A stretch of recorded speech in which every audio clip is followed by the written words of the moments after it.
Hi there, welcome back to Camera Then Coffee, where I shed light on all the important specs of new and deserving cameras. And today I'm damn excited to share with you a detailed specs comparison of the new Leica M11 and one of the already favorites, Leica M10R. If you find this video helpful, do consider subscribing. It helps me when you do that. Cool, let's begin. So the most awaited new digital rangefinder camera, Leica M11, was finally unveiled 3 days back, and it is priced at approximately $8,995, same as the M10R. And Leica has already opened the pre-orders. Cool. Now let's start with the image quality specs of the camera. So the new Leica M11 has an exclusively developed 60.3 megapixel full-frame backside illuminated CMOS sensor with triple resolution technology. It allows you to choose from 60, 36 or 18 megapixel resolutions for DNG or JPEG format images. While talking about the sensor, Leica does highlight its first time introduced multi-feed light metering while shooting in rangefinder mode, which allows the creator to concentrate more on the subject and less on light metering. Moving on, M11 is powered by the latest Maestro 3 processor, which play an important role in the fluid and responsive operation of the camera. Plus, it helps the camera deliver images with low digital noise levels even at high ISO range.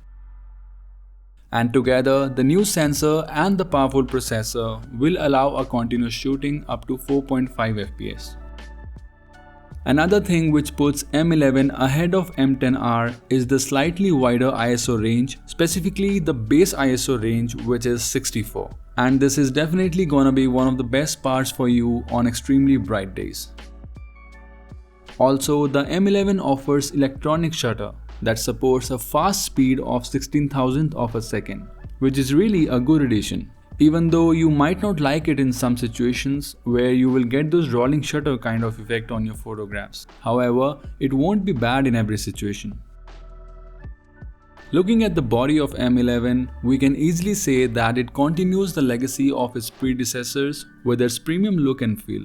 And in this case, Leica offers two options, black and silver.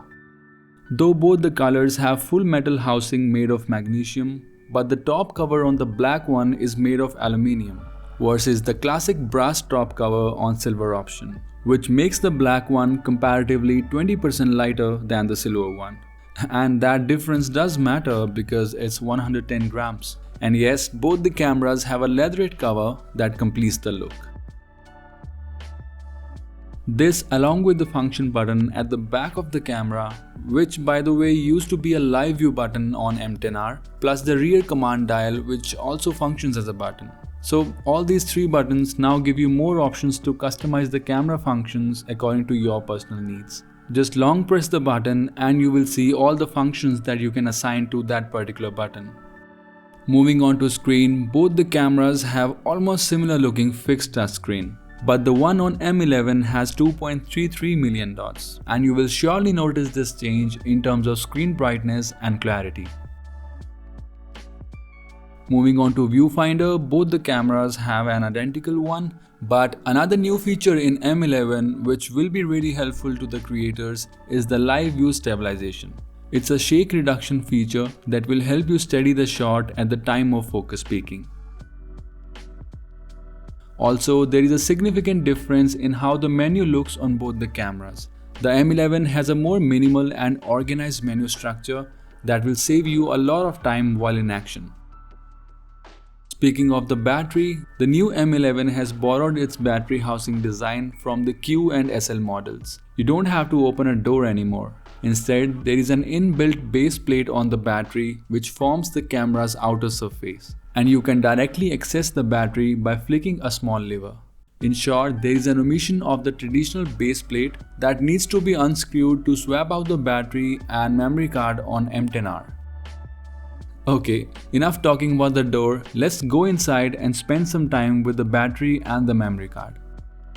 The M11 houses a new 1800 mAh battery, which stores 64% more power and is slightly bigger than the battery in M10R.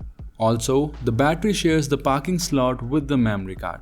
but sadly the battery has to move out first to give space to the memory card to come out.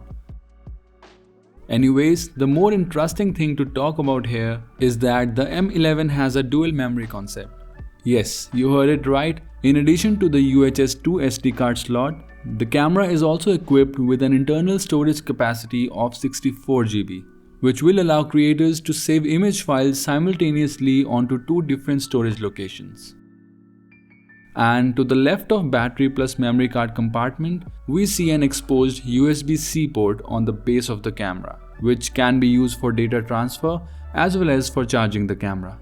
I must say this is another best thing that deserves an applause because we know how expensive an additional Leica battery can cost us. This is it guys. As soon as I get my hands on the new camera, I will surely bring for you a better comparison. And it's a new channel, so if the video was helpful, do support me by subscribing. See you in the next video.